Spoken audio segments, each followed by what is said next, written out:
Holla hoi, nagu ütleks Pelea lavastusest Pelea ja Melisand. Siin on LA ehk Laagri aleviku kohalikud uudised, mille toob teieni püstolreporter Kristo.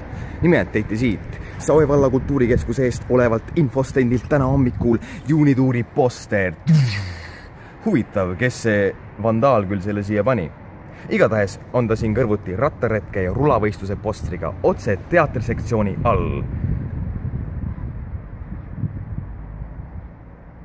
Politsei on siin. Üldse avalikus kohas filmimine on ikka väga kummaline tegevus. Kõik inimesed vaatavad sind. Igatahes juba vähem kui nädal on jäänud juunituuri alguseni ja ma loodan tõesti kõiki oma sõpru, tuttavaid, hiiri, koera ja kasse näha meie etendustel. Kuna aega on vaja, siis pean mina kirustama koju, õppima monolooge ja teisi jätteasteid, nii et ma teen lühidalt. Tšau, pakaa ja jääge moodsaks. Saime just väljakutse, et siit Laagrist Kuuse tänavalt on leitud veel üks juunituuri poster. Tundub, et need on hakanud läbima.